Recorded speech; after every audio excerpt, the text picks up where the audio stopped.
fuɗan jillu makko e yoga e leydi afrique altinere janngo mo jaɓɓete to algérie leydi ndimo hani fuɗɗirde ngu jillu on jarama.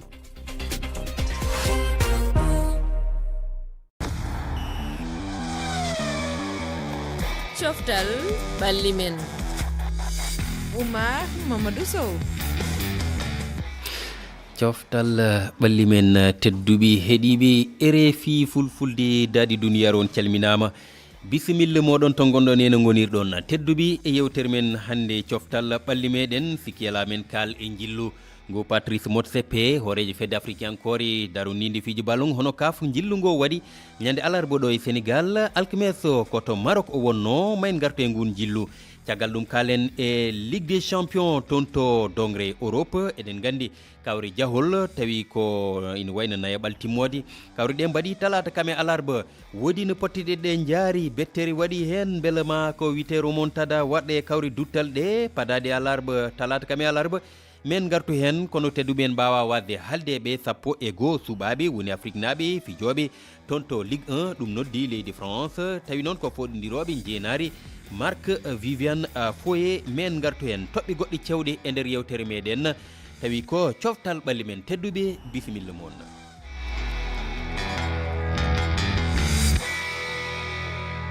en calmini to karallagal to Saran Doumbia Malang Sonko to ayawaji to ko noon calminirten heeɗiɓe men e rewdiɓe men e dendagal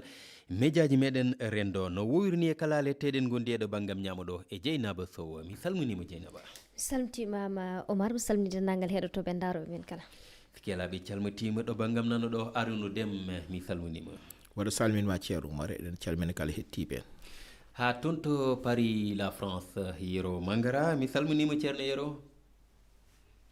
mi salminima Seydi Sow an e ɓe gonduɗa e studio ɓe heɗotoɓe RFI fulfulde ɓe foof e calminama ɓe juurama. ko noon e Yero Mangara niya a salmitama ko noon calminirten heɗotoɓe en toon to Paris la France hewɓe mabɓe accoɓe jiyanɗi mumen e nder ha joni médiaji men rendo ha tengte tongode men WhatsApp en kalane toɓɓe gardini ndi kono noon Dieynaba mbiyande ko ɗon puɗɗortoɗen parcelle naji o ko Harouna an noon kam ka gueji waynaji cikkumi ɓeni kam har ɓadiɓe ñander ko ɓurno e yajje e yewtere men ɗum woni ha joni fippiro on combat mo ganduɗa dogi hakkude Modou Lo gonnoɗo roi des arènes hanti wonti gonnoɗo nde tawno omo ganduɗa ko Sa Thiès mbo gueji wawi lomtimomo caggal nde heeɓi polgol labgo e dow makko eɗen gandi hewɓe e yurnitotoɓe ha e yeddoɓe ka kalata ko kanko dokkuno favori kanko Modou Lo nde tawno sukaɓe fotɓen Sa Thiès ndewi ɗon defti ɗon kono wonɗo rewnanno ɗumen Dieynaba no jiruɗa kawral ngal a jogaki hen bettere walla koni hanno wade nde lambo uddito.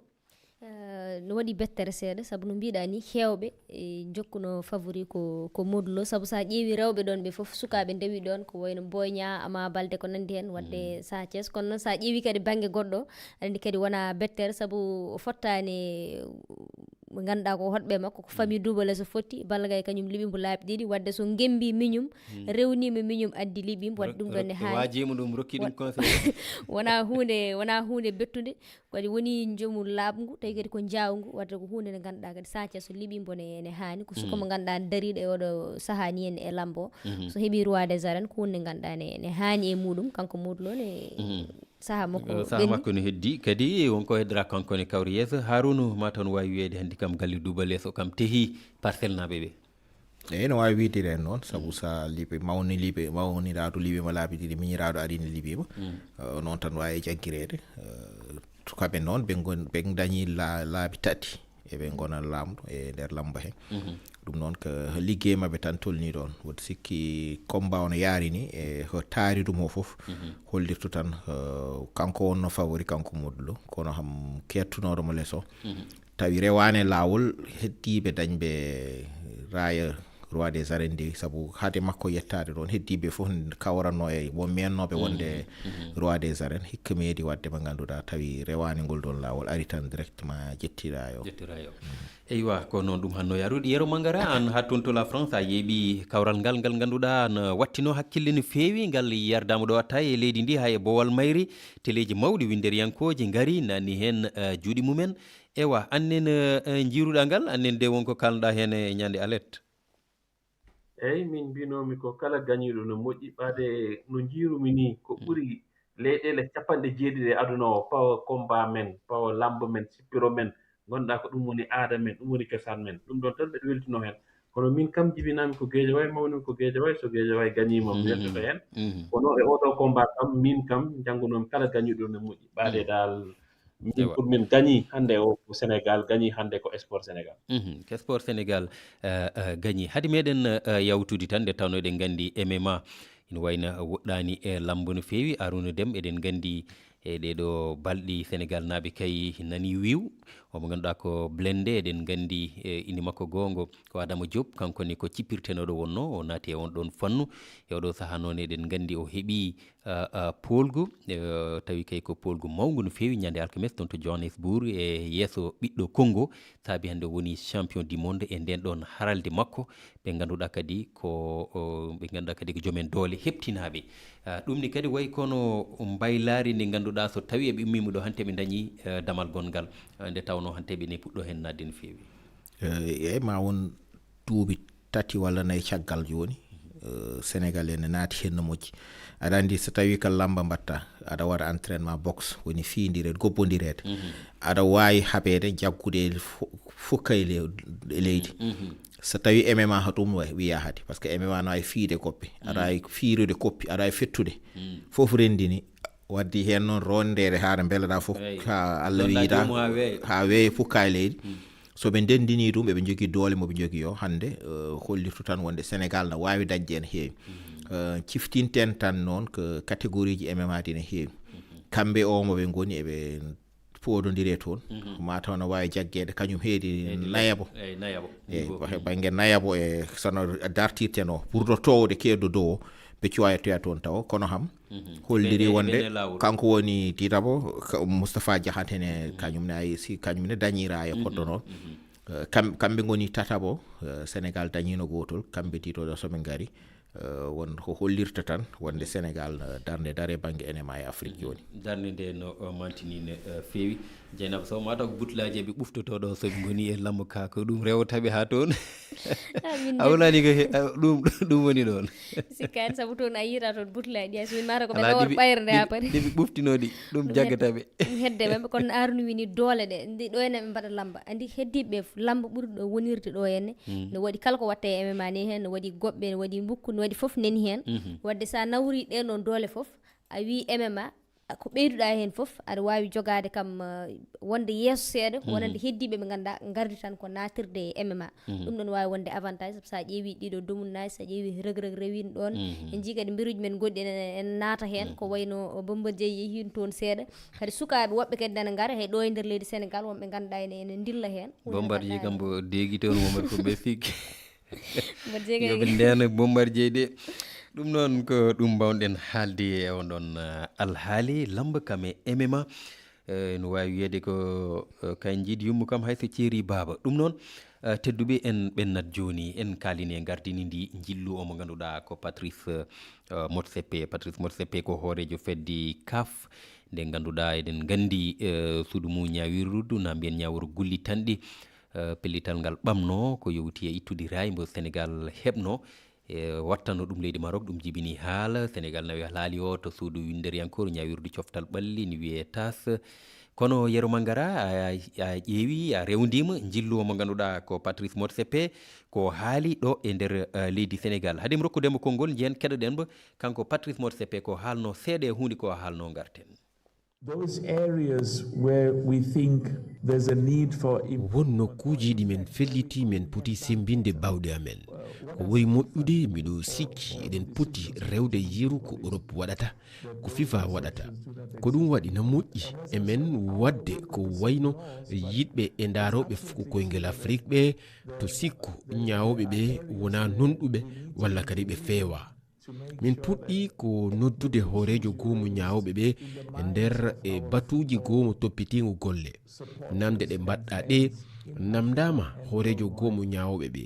joni noon nde tawno alhaali o na yeeso suudu windere yankoru ñawayndu gueɗe coftal ɓalli no wiye tas en ala e haalde saabu min jiiɗa battinde kuule ɗe kono miɗo wawi hollude on wonde peeje ɗemin puɗɗi ɗe ma addan en daɗɗe e sifa ɗe caɗele e nder laamu fuku men. Patrice Motsepe gartannoɗo e alhaali kuuliɗe ɓe jiiɗi addude wayloji ngam ɓeydude nunɗidde pellitteɗe ñawoɓe namen arbitraji ɓamata kono kadi e kala caɗele ɗe ganduɗa no teske e folotiroji ɗe kaf yuɓɓinta ɗo e janggo e jaam alhaali o ɓeydo labde ɓeydo nunɗude ɗen caɗele usto yeru mangara a rewndima jillu ngu an hallo yurni kongo gadiɗa hen wadde eɗen ciftina kadi kanko Patrice Motsepe o warti alhaali on ɗon nden ɗon jiiɓori mbiyen alhaali coupe o nde o namna holko andi hen e wiide ko kanko rokki Sénégal e junngo makko medaji ɗi e rayi o kono lawol kadi ko lawol hol yurni to mbaɗɗa e ɗin konnguɗi. Min mi sikku tan ko naafigagal tan o addi ɗo ɓaade sa ari Sénégal a haalan ɗon haydara a yehi Maroc a haalan toon haydara min Sénégal ɓe ko ɓe moƴƴuɓe ɓaade mbeɗa andi no yehi Maroc so yiɗi yiide lamɗo Maroc o yiyata ɗum min anda ni ko tawi omo yiya président men ɓaade an a ari a wi an ko laawol ñaawata an a wawa hen haydara a woppidi fof laawol uppu laawol ñaawa ko ɗum mbatta toon so tawi arde ko pour wiide hannde yo Sénégal weldide e Maroc saɗa yiɗi ɗum ya Maroc mbiya ɓe goppu supporter uji Sénégal 17 nangaɗe ɗi et puis gasi so tawi ko ɗum tan e min mi sikkani hannde so tawi Sénégal ne yiɗi weldidde e Maroc foti rewde koye Patrice Motsepe ko ɗum wawi enen eɗen jogui diplomate eɗen jogui fof men min dal mi famani yero beela addanomo tan hollidde wonde ala haale o so jiiɓima ene way sattude fof kam o mbo ƴetten responsabilité makko o dogani o yartirani caggal mais kanko so dogani o yahani caggal kono kanko wi ko laawol yen goppu laawol ñaawo tas woni laawol tas wona kanko yo woppu tas ñaawo ɓaade kanko wawa hen haydara min hande Patrice Motsepe no ariri Sénégal way kono min mi ara toon ni par ce que ala ko guittatmi hen ala ko mbaɗatmi hen ala ko ɓeydatmi ala ko gustat kanko ɗum o waɗi ala ko ɓeydi ala ko usti eywa Harouna anni no on jiiruɗa a rewndima jillu makko ko ari e konnguɗi ɗi o yekkiti e no o jaɓɓira eɗen ciftino joddime hoorejo fédération sénégalaise o woni nden fedde darninde fiiji ballon Sénégal o joddime hoorejo leydi ndi o yeehi to Gorée o yillima d' accord de hesere nde fédération o jogui e goɗɗum ko wona ɗum Harouna eyyi ko jaggumi tan wottani no fewi yoro haali o mi hino nde o watta yewtere makko e janiyankoɓe keɗimomi ho haali o ala fof o haali ɗo henne hono ko haalano ko haalano walla hono hesti e haala ko ɗo tawa ka te gandirta naafigago ngo woni hoy o ari ɗo o haali o namda wonde hakkunde Sénégal wonde wino nan plainte woytoyo e banggue o namna bel hoorejo leydi ndi tengtini ɗum e corruption he way noon woyi wonde kanko o añani kala ko neɗɗo no miiji tan kaf won ha leerani hen kamɓe ɓe jaadani e corruption manam kala yimen totte kaalis walla kottum betena funtire ɗum yo mbatta yimɓe jiiɗi o jaɓani ɗum kala baddo hana kafna leera éthique e transparence na waɗa omo wondi hen nde o himmara ko namdita namdal ngal aɗa andi ho jaabi wonde o miijahi wonde corruption nan kaf o change haala Sénégal biiɗonono addani hay firnde goto wonde corruption nan toon ɗum haalaji tan haala tan no umminani no fawa ha laamu Sénégal haali ɗum mataw no joguiɗo fadi no fawi so min wonno laamu Sénégal noon hande caggal o ari ɗo o heetama o haali o yehito o haali haala gotka saade hon binoɗo so tawi mboɗo namdo enquête o walla mboɗo déposé plainte mbete no leerne o so haaliri no haaliri Maroc ni mi yahat mi fawya plainte o so tawi haydara waɗani toon ma laaɓ so tawi wonko waɗi toon ni ma laaɓ saabu hande kaf haale wasa haalede wonde no leeri ko wiyete maison de verre galle darogal yimɓe fof ne jeeyi kaf woni nder kaf o yaani noon il faut no gandi kaf woni banggue arbitrage woni banggue commission ji maɓɓe ɗi woni kamɓe ardiɓe ɓe président fédération gondi hen hewɓe hen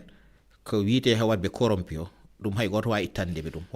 koye aada kaf jeeya ɓeydude tan kanko e ngal ɗon lamdal ngal mbiɗa e ha joni o laɓɓinani ngal beele hoorejo Sénégal hesɗitini e yidde pellital ngal Sénégal joguino kono tan awokaɓe ɓe maître Seydou Diagne wondiɓe mum e nde kuccite jandiyankoɓe kolli ɗin alhaaliji fof koye juuɗe mumen goni nden faade hannde noon heɓaka hen ko laaɓi andaka so tawi Sénégal joƴƴini ko yowti e jeenare bonni ndi walla joƴƴinani Sénégal won avocat ji mo ƴetti hen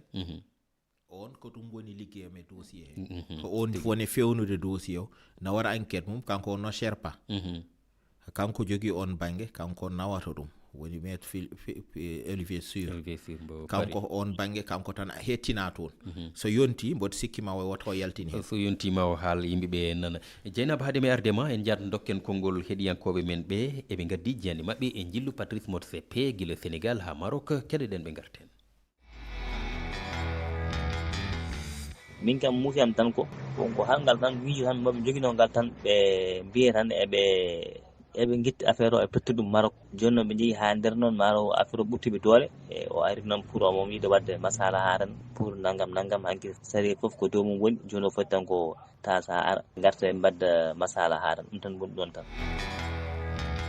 par ce que enen kama yiyande men eɗen nangi Patrice Motsepe mbo andi si ari Sénégal ma namde hono ɗeɗo namde joni noon jaabi hen hollari kam hombo yiiɗi Sénégal saga mum yo Sénégal yahay tawe yaha final coupe du monde o hollari kadi kam ƴetti médaille uji ɗi kam ƴetti fof totti Sénégal wadde kam ko wona kam jogui pellital ngal ko luwa waɗi ko no wawi wa fof noon o hollari tas nafada kala pellital ngal ƴitte wona noon heɗen nangi tan kam Patrice Motsepe ko hoorem woni e laɓɓinde pour janggo e jaam kala ko wawi yalta hollire mina Sénégal mbiɗen meldi mina Maroc mbiɗen beldi. on jarama Dieynaba heeɗima jiyande auditeur ɓe men ɓe anni yurnito ngo o mbaɗɗa hen Dieynaba Sow jillu makko ngu beele ma wod ko yamɗini hakkude Sénégal e Maroc beele yaadu makko toon ma wodo ko ɓeydi e ha supporter ɓe na mbiyen wamboɓe ɓe goppe beele kadi jillu makko ngu ade sikki wonko wawi jogade e pellital ha joni ngal tas jogori ɓamoyde. Eyi min puɗɗortomi koto yaro fuɗɗori ɗo jillu makko min jaggiri ɗum ko naafi guere wawa arde ɗo ene kala par jahato wadde ko haali Maroc ko so adrino Maroc o so ari Sénégal mi sikkani simo nat a wawi haalde ɗo ene kala para jaaha Maroc mbiya aɗa woyto ko sénégalais ji ne jaarini walla ko tuma no haaldi no way kono Sénégal ko tuma muyaji waɗi te nde wonno ɗo ende ko goɗɗum haali o wi ko mo woppu lawol waɗa golle muɗum wadde waɗi naafi guere nde ganduɗa nan ɗon woni koye laɓɓinde hoore makko no batodiri joni o wini woni koye laɓɓinde hoore makko o wi omo tunwina heddiɓe yenne surtout nde o ari ɗo henne o waɗi feere fof no welditiri e Sénégal o yeehi Maroc o waɗi feere fof no welnori Maroc kadi mi sikkani kanko so wonko o wawi wadde walla ha ɓuura hakkude leyɗele ɗiɗɗe henne to banggue goppugol supporter uji ɗi henne so woni leyɗele ɗiɗɗe to banggue diplomatie mumen mbawa yewtidde ha supporter uji mumen goppite ha jaam arta hakkude muɗumen mi sikkani so tawi kanko omo wawi ɗum wadde ha tengti e jaɓɓal ngal ganduɗa omo waɗi ɗum ngal saabu sa yii toon no haalirni jaggumi ko yaro wi ko président Sénégal ni fatano bismademo ko yiyandima de mbimam Dieynaba ko naafige nafiɗo fandude kay nafiɗo pare mo astahfirullah tuuɓe ɗum noon ko ɗum mbawɗen haalde ha joni e nden ɗon toɓɓere garalo mo ganduɗa ko Patrice Motsepe jilluɗo Sénégal ñande alarba o joftoyi ñande hen ko leydi Maroc to ganduɗa toni ina wayno yiidi toon e ardiɓe fiije ballon o ko haali toon ko woɗɗodirani e ko haali ɗo e nder ha joni e leydi Sénégal e saaha nde o ari ɗum noon tedduɓe en jawtat joni kalen hunde e Ligue des Champions en kedoroto ɗon tan haade men ɓennude hettiyankoɓe men ɓe koɓe kaali hen garten ko fate Ligue des Champions min kam ko match ɗiɗi kam waɗi kam surprise seeɗa pari no fiiri Liverpool ni vraiment ɗon kam waɗi kam surprise kadi ekki am kadi alma o ham ko équipe bayerna ham ko wontan min kam woni équipe am konon kam no fiiri nder Real ni vraiment hanki mi dañi confiance retour kam so ari tan kay min gurdamo duudi kono ɗo enen jiyan ɗo remontada sono hakkude Barça e Atlético e sibunum ɓeɗo kam koɓe wooɓe hawrude kadi koɓe wooɓe wadduɓe derby e remontada ne wawi yaltude hakkude mabɓe sibunum enen gandi ko Barça yahata galle Atlético Madrid Barça noon ene wowi hebde ɗon polgu tama won ɓuuri e sembude kon ko Tico Madrid wonay ko yulti e Bayern Munich wonay ko yulti e haray Arsenal wonay ko yulti e Paris Saint-Germain wonay ko yulti min ko ɓeɗo mi tañjini woni ɓe yultayɓe ɓen ka yahaɓe ka ɗiɗaɓal timmode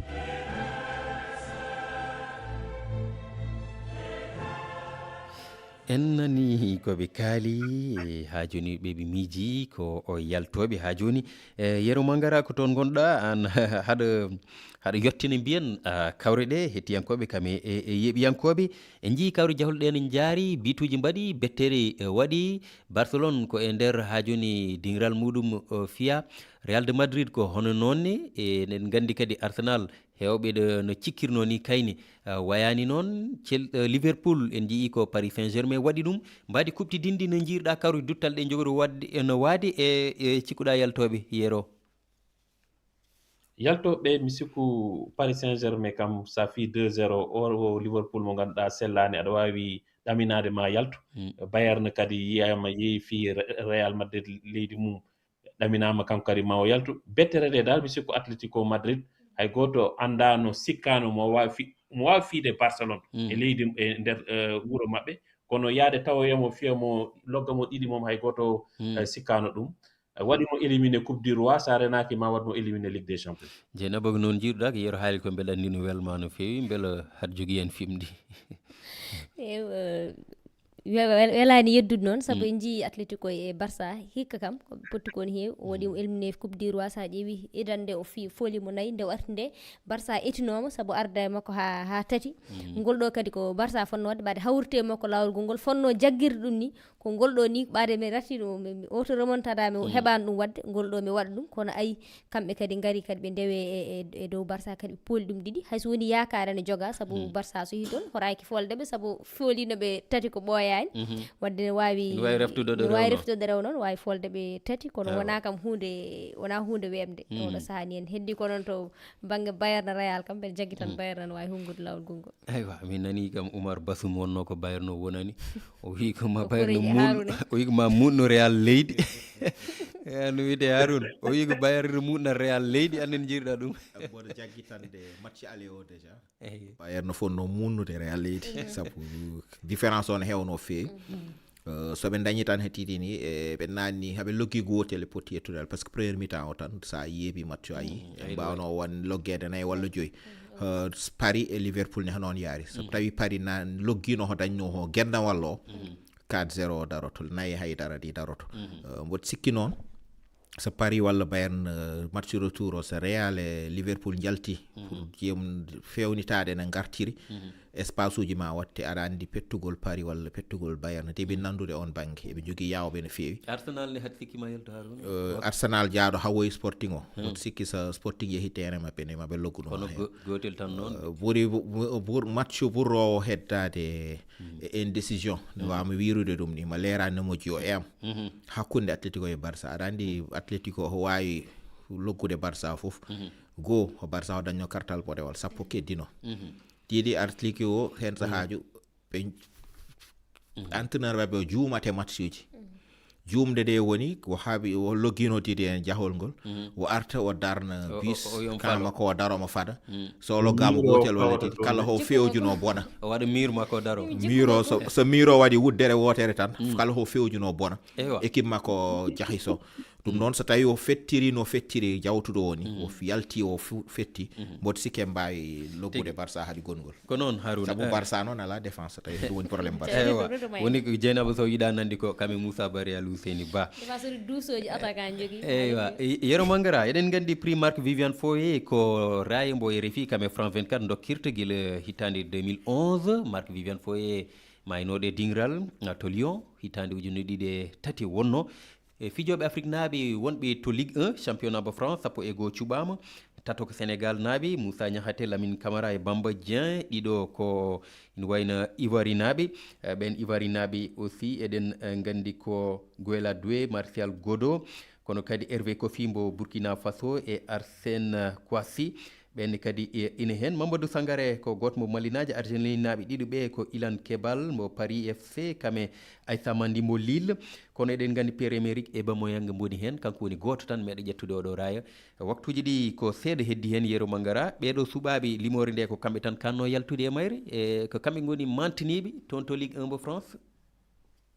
ko kamɓe tan sa yi aɗa ɓeyda hen goɗɗo ko Achraf Hakimi mais mi sikku ko gañino ko e probléme ɗi o heeɓi ɗi ɗo hakkunde makko e justice mo France ɗum ɗon waɗi o tawaka e liste o firtindi ko kanko ƴettuno kanko rokkino rayi ɓennuɗo o kanko ƴettuno ɗum duuɓi 15 ɗiɗo ɓennude fof min ko mbeɗe tawa e suɓatoɓe ɓe mi sikku hikka so Allah waɗi ko watta ko pullo ƴettata ɗum woni Mamadou Sangare. eywa Allah no wawi o yahara hono noon ɗum noon ma en keɗo tan tedduɓe ko ɗo kaddeten yewtere meɗen gatti ha laaɓi. Arouna Dieynaba ane yeron jarama Saran Doumbia e Malan Sonko juuɗe mon punnama tedduɓe haalet paɗo sogeno haaji.